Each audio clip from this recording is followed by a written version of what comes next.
Yeah, this presser happening imminently, and earlier today we heard from law enforcement agencies across the capital region about just how expansive this search and rescue mission has been, with over 300 personnel on the ground and in the water. Of course, the big question remaining, are there any survivors? How many bodies have been recovered? A law enforcement source telling CBS News that at least 30 individuals, 30 bodies have been recovered from the icy Potomac, waiting on official confirmation here from authorities just regarding how much debris, how many individuals they were able to actually pull from the water here. And authorities could also tell us a little bit more about when we will switch from this being a search and recovery mission to specifically more of a salvage mission. We know that investigators are also on the ground with the NTSB, the National Transportation Safety Board. They are the lead on this investigation, and we are waiting to hear what they were able to recover on the scene, what they'll be looking for. Of course, we know that investigators right now are very focused on why this Army Black Hawk helicopter was flying at such a low altitude near the airport. Everyone asking that question today. Beyond that, of course, we know that there were 60 passengers and 4 crew members aboard the plane, in addition to 3 Army soldiers in that Black Hawk. But we know few details regarding who was on that flight, so hoping that authorities might also share a little bit more with us about some of those victims there. Still so many questions, Nicole. Thank you so much. Stand by a second. Let us know when that press conference starts. But for now, let's go to our senior transportation correspondent, Chris Van Cleve. Chris? Adriana, those helicopters are supposed to fly at 200 feet or less when they approach the arrival pattern or the departure pattern for Washington Reagan Airport. We were up in the D.C. police helicopter just a couple of weeks ago ahead of the inauguration, and when we approached the area that was under Reagan Tower control, we very quickly descended from about 850 feet down below 200 feet for that very reason, to be out of the way of the commercial airline traffic that was operating. So one of the things that investigators are going to want to try to understand here is if the preliminary flight data is correct, why the helicopter appears to perhaps have been above that 200-foot, what I would call a hard deck, if you will, for those helicopters. Obviously, a priority is going to be getting the black boxes, the cockpit voice recorder, the cockpit data recorder. There was some reports last night that a team thought they may have found at least one of them. So that may be an update we get today from the NTSB. Back inside to you, Adriana. Chris, thank you so much. And we are now looking at this press conference that's about to begin. D.C. Mayor Muriel Bowser is at the podium. Let's listen in.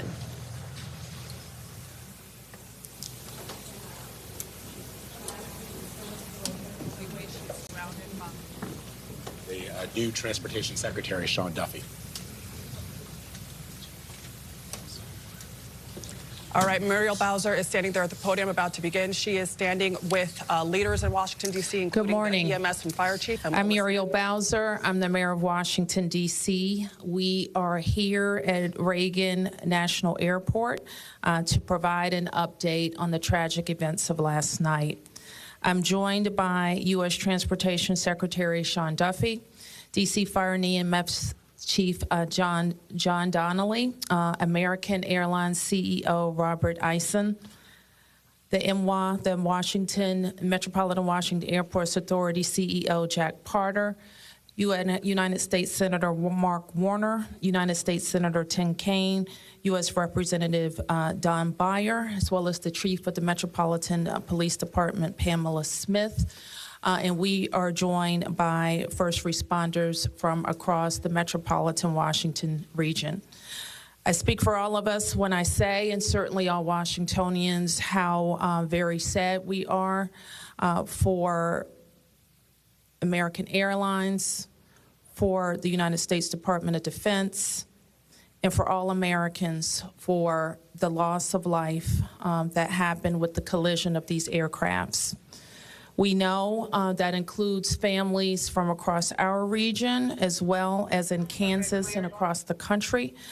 This morning, we all share in a profound sense of grief.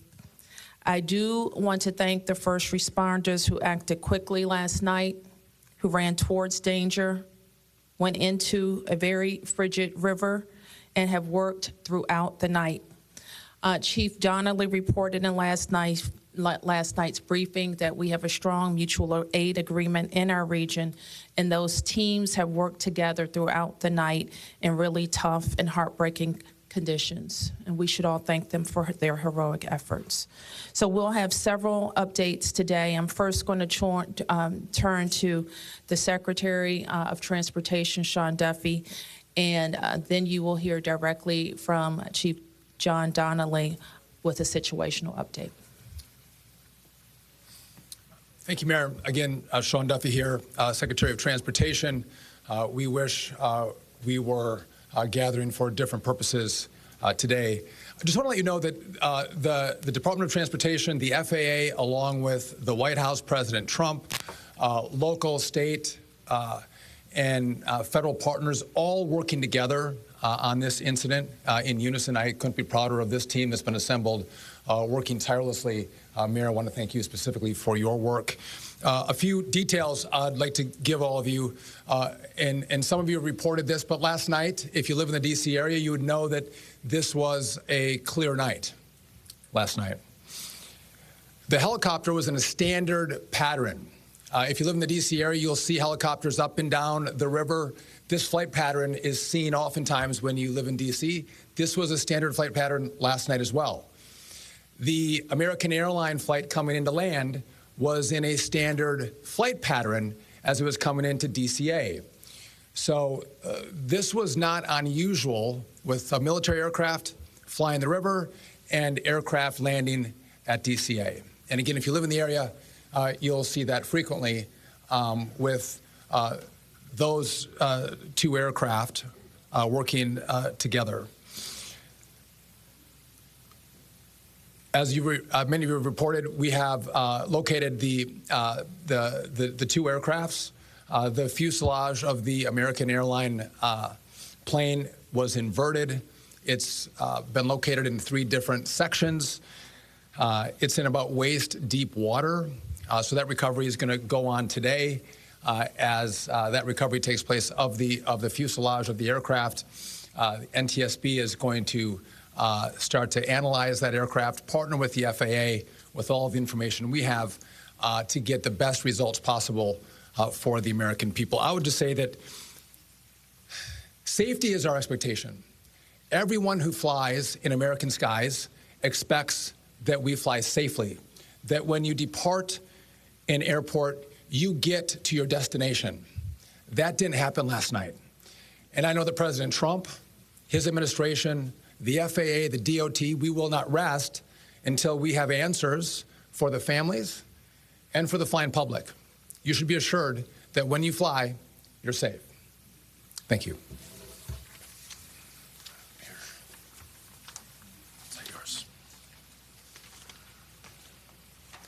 Thank you, Secretary. Thank you, Mayor. I'm joined today with Fire Chief Bonnet from the Metropolitan Washington Airports Authority, and I'm John Donnelly, Chief of the District of Columbia Fire and EMS Department.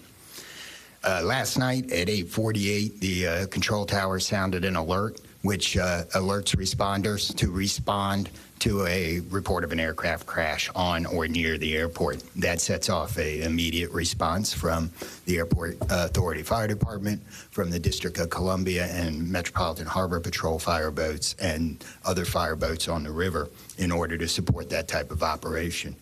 Very quickly, this call escalated. It became apparent, the responders realized that they had a plane crash and immediately escalated to a response that ultimately included about 300 people last night.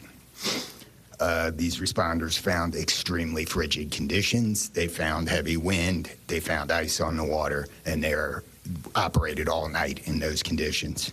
I'd like to take a moment to acknowledge the agencies that responded in addition to DC Fire and EMS and the Metropolitan Washington Airports Authority: Montgomery County Fire Department, the Prince George's County Fire Department, the Charles County Fire Department, the Baltimore County Police Department, the Anne Arundel County Fire Department, the Alexandria Fire Department, the Arlington County Fire Department, the Fairfax Fire Department, the Prince William Fire Department, the Baltimore City Police Department, the Maryland State Police, the Maryland Natural Resources Police, the Department of Defense, the Joint Base in Bowling Fire Department and the staff there, the U.S. Army, the U.S. Coast Guard, the United States Park Police, the Metropolitan Police Department, the FBI, and the NTSB.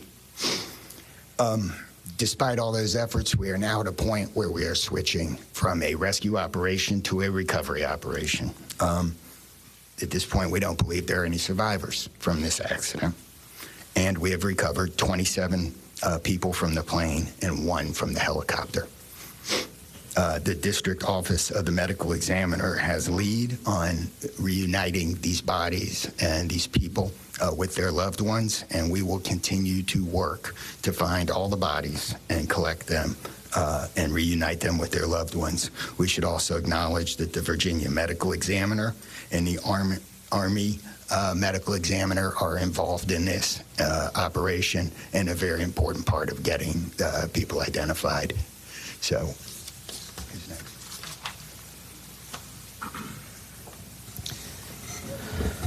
Our hearts are certainly with all of the crew in American Airlines, and we'll hear from CEO Isom. Thank you, Mayor. Good morning. I'm Robert Isom, the CEO of American Airlines. I want to express my sincere condolences for the accident that happened at DCA last night. We're absolutely heartbroken for the family and loved ones of the passengers and crew members, and also for those that were on the military aircraft. Our focus right now is doing everything that we can to support all of those involved and also the PSA Airlines team. This is devastating. We are all hurting incredibly. We urge any family and friends looking for information about their loved ones to call our designated helpline, and that's at 1-800-679-8215, 1-800-679-8215. And here's what I can share at this early stage.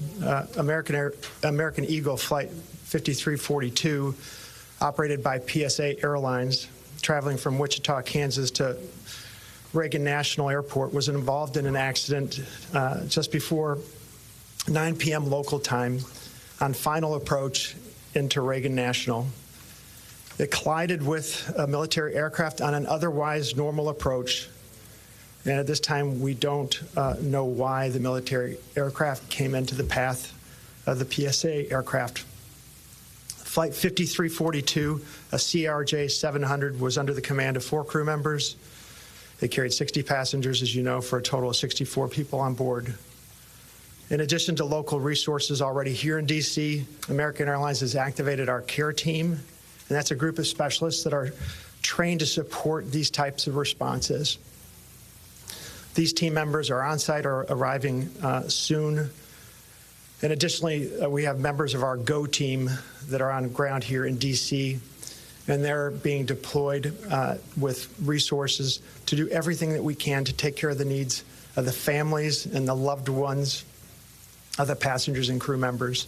And that is our sole focus. And we're so grateful for the first responders. They've been working through the night, courageous efforts. And we're actively working with local, state, and federal authorities on emergency response efforts and closely coordinating with PSA Airlines as they cooperate fully with the NTSB on the investigation. I know that there are many questions. And at this early stage, I just won't be able to answer many, but we'll provide additional information as it comes. Thank you. I want to introduce the Metropolitan Washington Airports Authority CEO, Jack Potter. The authority manages Reagan Washington National and Dulles International. Good morning, and thank you, Mayor. First, let me begin by expressing our condolences for all the victims of this flight and for their families. There's a lot of grieving going on, and so we're very sympathetic to that. I want to echo what was said about the first responders. When there's a problem in this area, everybody drops everything and they rush to wherever the problem is. So I want to thank the chief, the entire team from Washington, D.C., but just as important, the list of folks that the chief described. Federal authorities have been here en masse, and so a lot of effort was brought to bear. Unfortunately, we weren't able to rescue anyone, but we are in the recovery mode right now. And I just want to, last night I expressed the fact that we hope to open at 11 o'clock today, and that is still the case. We're going to open the airport at 11 o'clock. And again, condolences to the families, and thanks to the many, many who are still out there working very, very hard to complete this recovery. Thank you, Mayor. I do want to acknowledge that the Virginia Transportation Secretary is here, in addition to the Alexandria Mayor, and I will like to ask members of the Virginia Congressional delegation to the podium next. U.S. Senator Mark Warner, followed by Tim Kaine and Representative Don Beyer. Thank you, Mayor. I want to join with everyone else and express my condolences for the victims. For folks who don't live in the DMV, we are made up of a lot of jurisdictions. Reagan Airport's in Virginia.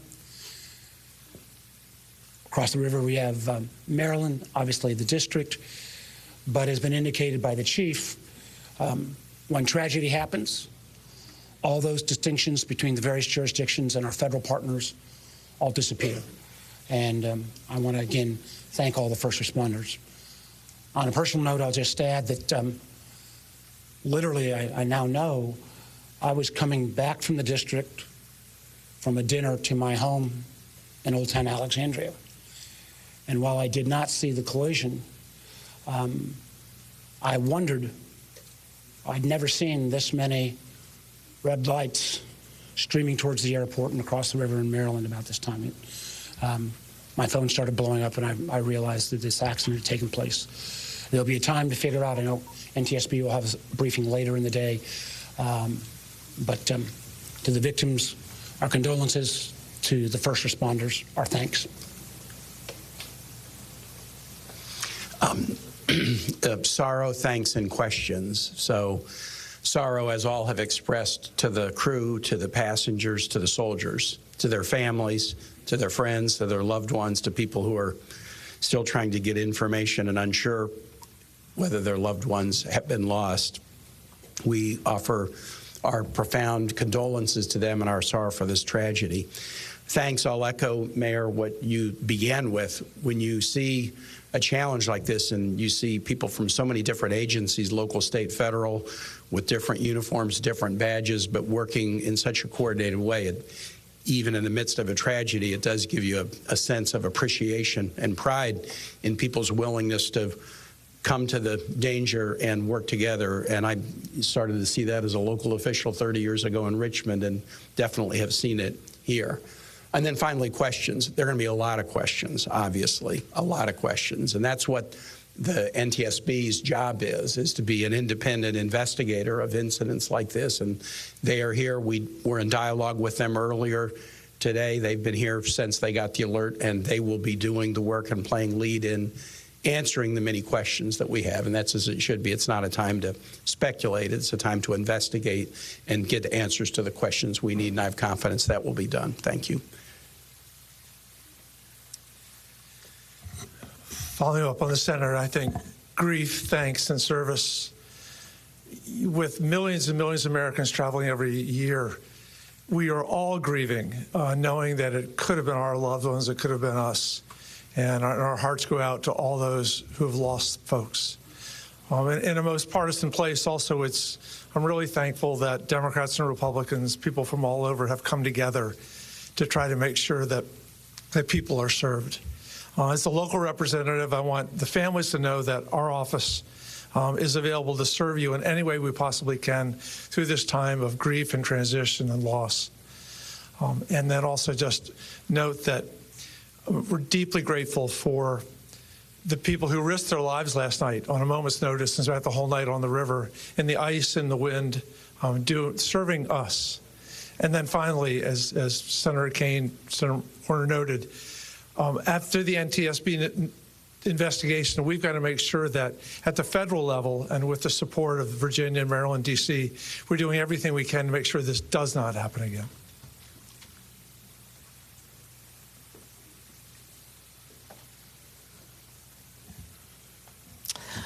So with that, it's been said already that the National Transportation Safety Board becomes the lead agency in the investigation.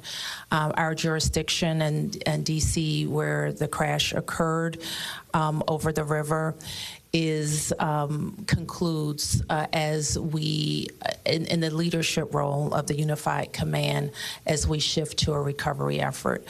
We expect the National Transportation Safety Board to provide briefings to the press later in the day. So at this point, we can take a few questions. Yes? Would you say without a shadow of a doubt that people are safe to fly? What we can talk about today is what happened here with the collision of these vehicles. We said what we know, and that the National Transportation Safety Board continues to investigate. I don't know that any of us have been briefed on anything that would suggest any other aircraft are implicated. Yes? You're still missing 30-plus people in the water. What are some of the challenges in recovering them right now? Chief. So the rescue operation or the recovery operation goes on. It's a lot of touch and feel in the different parts of the plane or in the helicopter, and the crash area is a little spread out, so we've got some work to do. And I think it's a pretty normal type of situation. I don't think it's extraordinary. How spread out is this debris field? So the wind started blowing last night, so we've had debris travel from the airport down as far as the Wilson Bridge. Mile-wise, how far is that? I couldn't tell you. Less than a mile. This is a question for CEO Carter. You're going to open the airport at 11 o'clock this morning. How are you going to do that? And what impact is that going to have on operations, on passengers, on people's anxiety? How are we going to do this? Well, we're going to open the airport at 11 o'clock. It's safe. We've worked with all the federal agencies, FAA, and it's been determined that we can open that airport safely. The recovery effort that's on our property is on the waterfront. Our primary runway, 119, will be open.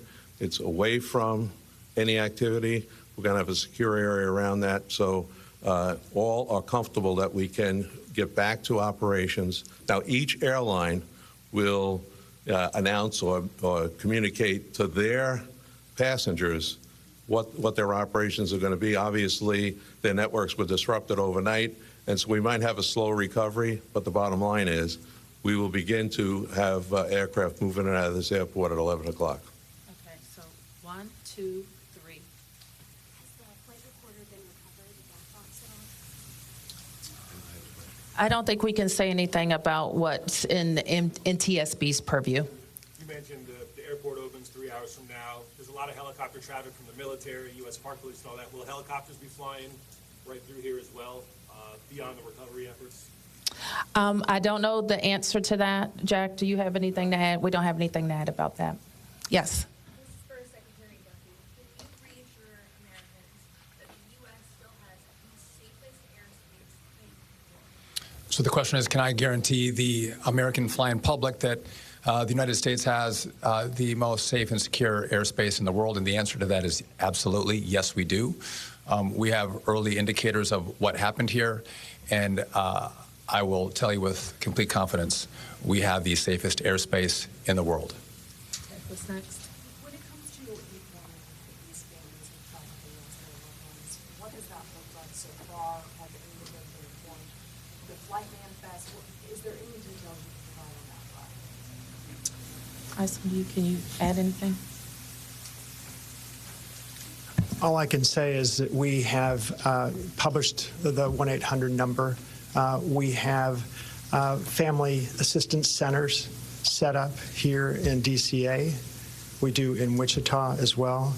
I'm not at liberty to give the number of families that have been that have used those services, but we are making that use.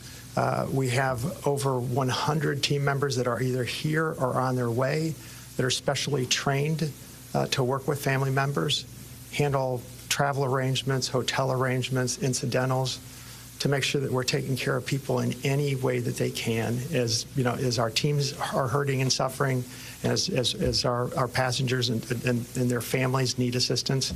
We're doing everything we can. I don't have any more information on that right now.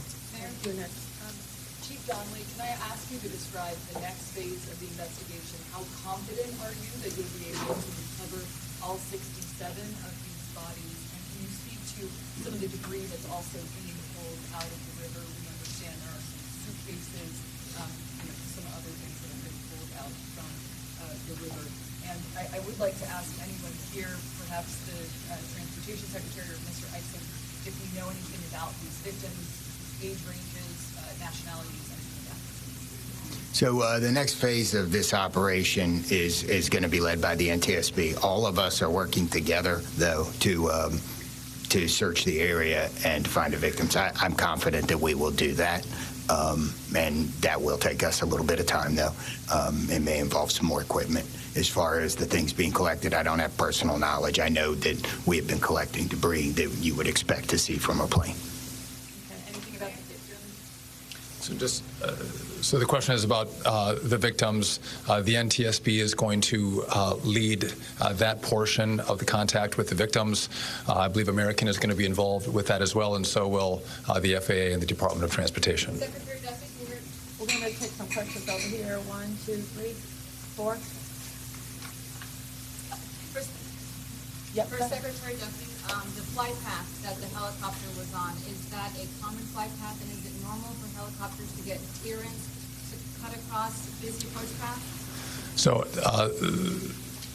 I don't know if you all could hear the question. It's a question about the flight path of the helicopter. I don't want to go into too much detail about the information we have from the FAA, but obviously it is not standard to have aircraft collide. I want to be clear on that. But prior to the collision, the flight paths that were being flown from the military and from American, that was not unusual for what happens in the D.C. airspace. And as this investigation moves forward, we will be able to provide more information to you about the details of that statement.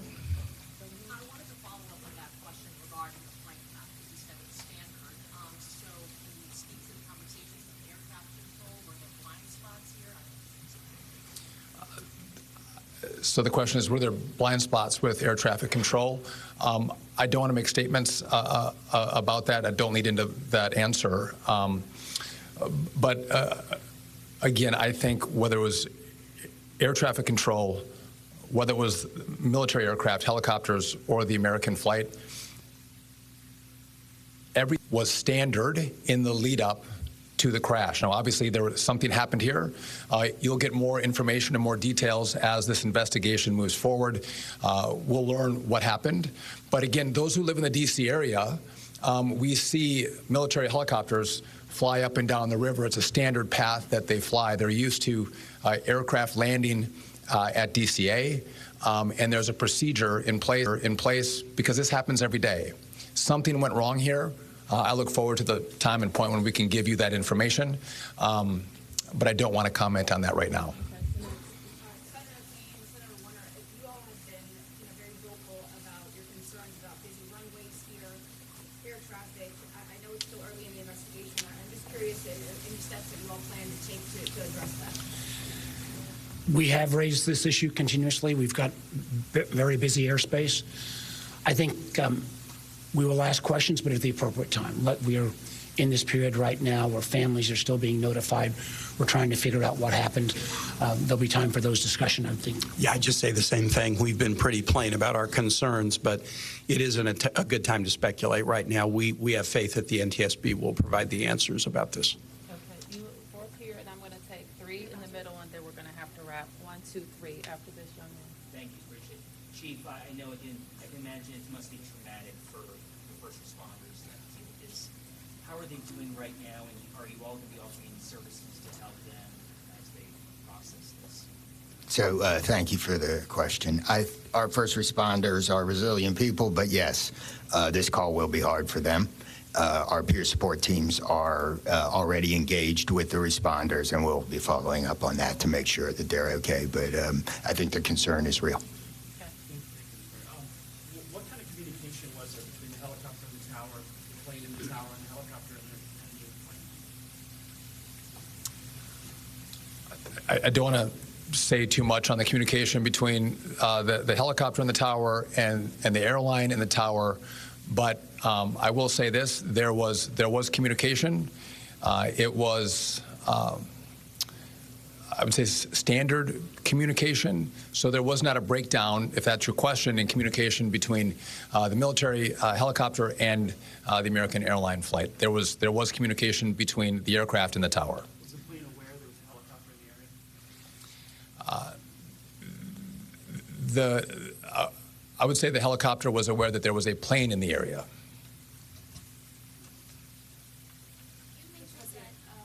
So the president, you said yesterday that he called into the briefing room. Has he returned to the briefing room since then? Have you spoken? Also a question about the National Security Advisor, Mike Walton, saying that there was 30 bodies that have been recovered. That you just said that in the White House.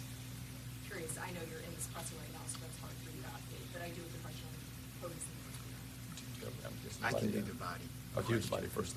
So in terms of body recovery, we as we recover bodies, we have a process, and we're not counting any bodies until they're in the possession of the medical director. So there may be some fluctuating in numbers that other people would report, but our numbers from the medical examiner.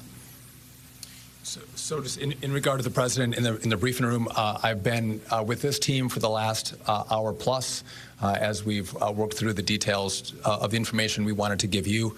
But it is my understanding that either this morning he was going to be in the Situation Room, or the Situation Room is obviously briefing the president. He has been kept in full appraisal of what is taking place. Okay, last two, you and you ma'am, first.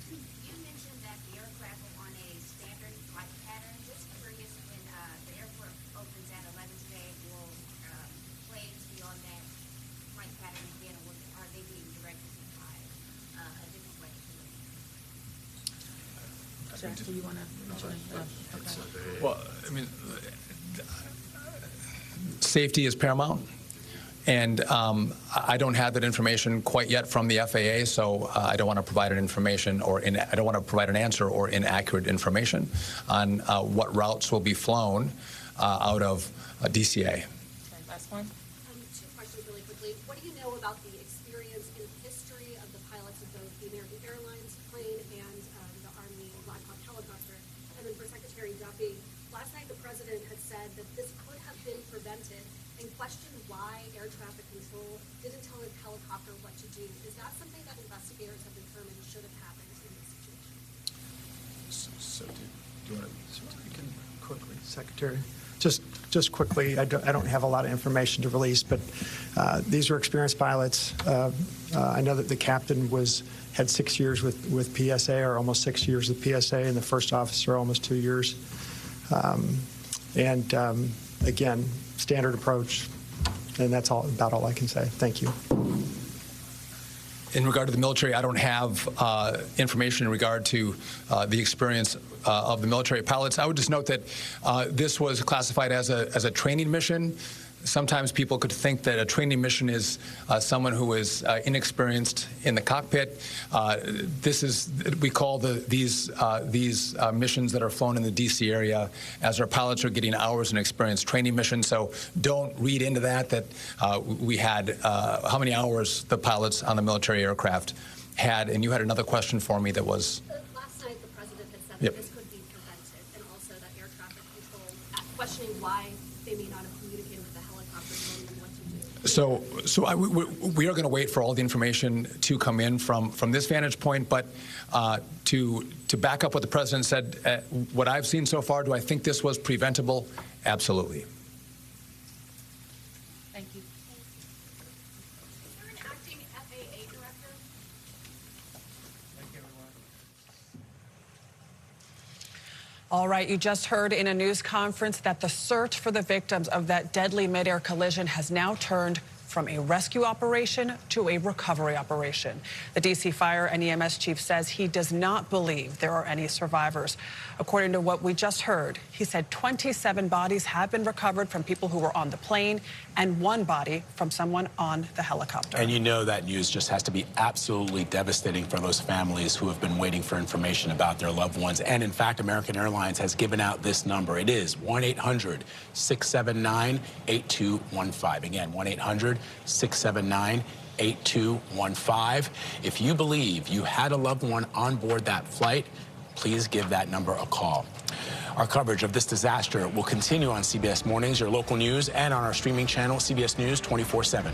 Many of you now will return to CBS Mornings. This has been a CBS News Special Report.